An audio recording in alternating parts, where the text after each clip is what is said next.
నాతో పాటు దైవ దర్శనంలో పాల్గొన్న మా సోదరుడు ఆది సీనన్న గారికి, మిగతా మరి ఎండోమెంట్ అధికారులకు అందరికీ కూడా పేరు పేరున హృదయపూర్వక నమస్కారాలు. మొదటి నుంచి కూడా చిన్నతనం నుంచి కూడా మరి రాజరాజేశ్వర దేవునికి వచ్చి కుటుంబ సమేతంగా మొక్కులు చెల్లించుకోవడం అనేది మాకు ఆనవాయితీగా వస్తుంది.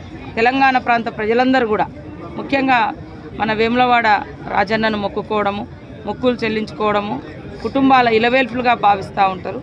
అదేవిధంగా మాకు ముఖ్యంగా ఒక ఆదివాసీ కుటుంబం నుంచి వచ్చిన మాకు ఎప్పుడైనా కూడా జాతరకు ముందు మరి ఇక్కడ మొక్కులు చెల్లించుకోవడం అనేది మాకు ఆనవాయితీగా ఉంది. సమ్మక్క సారలమ్మకు వెళ్ళే ముందు ఆ జాతర నిర్వహణకు ముందు ఇక్కడ మా తల్లిదండ్రులు ప్రతి జాతరకు ముందు వచ్చి మొక్కుకుంటూ ఉంటారు. ఈ యొక్క నా దైవ దర్శనం కూడా మా తల్లిదండ్రులతోటి, నా కుటుంబ సభ్యులతోటి మరి రేపు ఫిబ్రవరి 21 నుంచి కూడా మా సమ్మక్క మనందరి ఇష్టదైవం ఇలవేల్పులుగా ఉన్నటువంటి తల్లులు సమ్మక్క సారలమ్మ జాతర కూడా ఉంది కాబట్టి మరి జాతరకు ముందు ఇక్కడికి వచ్చి మొక్కుకోవడం అనేది ఆనవాయితీగా ఉన్నది. ఆ క్రమంలోనే ఈరోజు మేము ఇక్కడికి రావడం జరిగింది. అదేవిధంగా మనము తెలంగాణ ప్రభుత్వం, మన రాష్ట్రము, మన ప్రభుత్వము మన ఏర్పడితే చాలా బ్రహ్మాండంగా రాజరాజేశ్వర ఆలయము అభివృద్ధి చెందుతుంది అనుకున్నాము. కానీ మరి ఇక్కడి నుంచి ప్రాతినిధ్యం వహించినటువంటి గత ముఖ్యమంత్రి గారు కూడా పెద్దగా దృష్టి పెట్టినటువంటి అవకాశం లేదు. ఖచ్చితంగా మాది సీనన్న గారు చాలా రోజుల తర్వాత వారు ఎమ్మెల్యేగా అయినరు.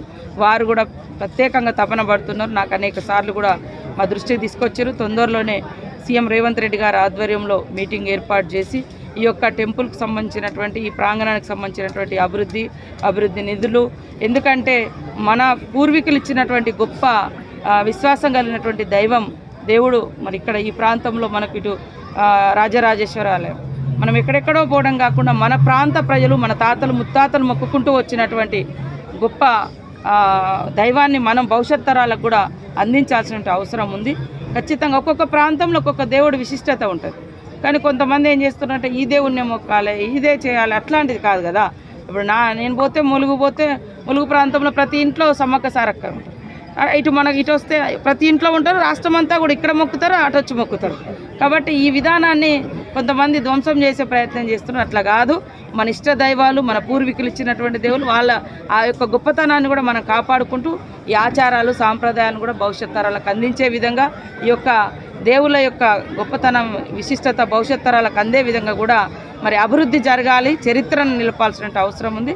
తొందరలోనే సీనన్న అధ్యక్షతన సీఎం గారు తొందరలోనే మీటింగ్ ఏర్పాటు చేసి ఈ కార్యక్రమాలన్నీ కూడా సమీక్షించి భవిష్యత్తులో ఇక్కడ కావాల్సినటువంటి అభివృద్ధి కార్యక్రమాలకు కూడా నిధులు ఇవ్వడం జరుగుతుంది.